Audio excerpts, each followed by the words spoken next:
I am truly honored to be here today with you to discuss this misnamed Equality Act. It is misnamed because although this act purports the prevention of discrimination, it actually causes it by undermining hard-fought protections for women. By changing the meaning of the word sex under the federal law to encompass gender identity, and by applying that expanded definition across context and without exception, this law eliminates private spaces for biological women, including single-sex schools, dormitories, sororities, and sports teams. As the first woman elected to represent Mississippi at the federal level, I'm reminded on a daily basis that my presence here wouldn't be possible without generations of brave women who came before me. They fought tirelessly for equality for American women, and I have benefited from that work. One area where women have long been underrepresented is on the playing field. Before the passage of Title IX in 1972, girls and women didn't have the same opportunity that boys and men did when it came to athletics, and specifically with college athletic scholarships. Title IX changed that. Statistics show that since the passage of this important law, female participation in sports has increased more than 900%.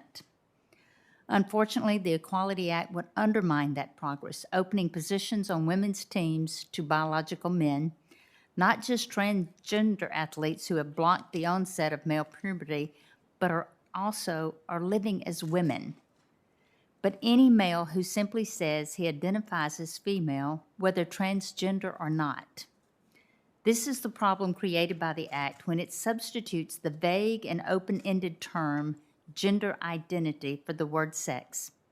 Gender identity can mean almost anything, and therefore it becomes the exception that swallows the rule. I am particularly concerned about how this law will affect women's sports. Allowing male-bodied athletes to compete against females in sports like basketball would totally undermine girls' sports. Last year, Duke Law School professor Dorianne Coleman had the opportunity to testify before the House Judiciary Committee to express her concerns with how the Equality Act would affect women's athletics. She looked specifically at the athletic data of 3 female athletes who won gold medals for Team USA, comparing those achievements to the athletic performance of thousands of boys and men who were considered second-tier athletes. The results were astonishing. This is important. The data makes it clear that even superb Olympic medal-winning female athletes would lose to male-bodied athletes who were considered second-tier in the men's category. I have submitted Professor Coleman's findings for the record today in addition to my written testimony.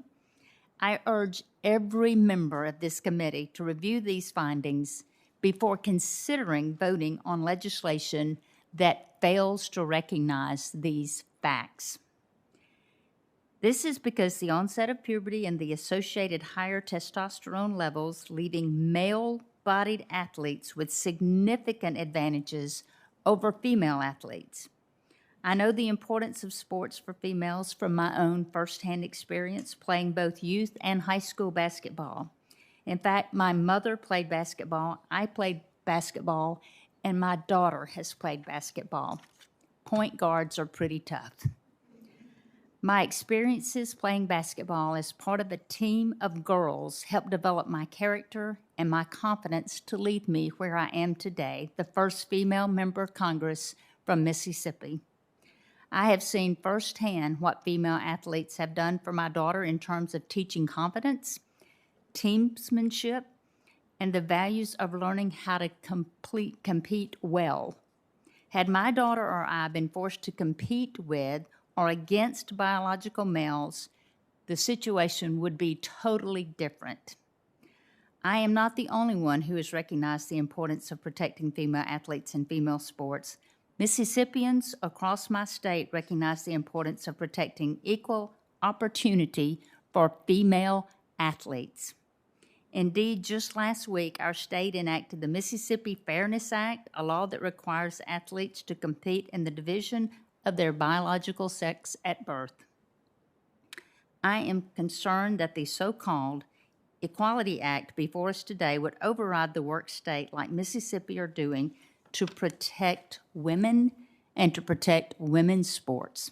Senator, if you could conclude, please. As an original co-sponsor of the Senate bill, the Protection of Women and Girls in Sports Act, I will continue to fight on behalf of the people of Mississippi and girls across America to protect the athletic opportunities.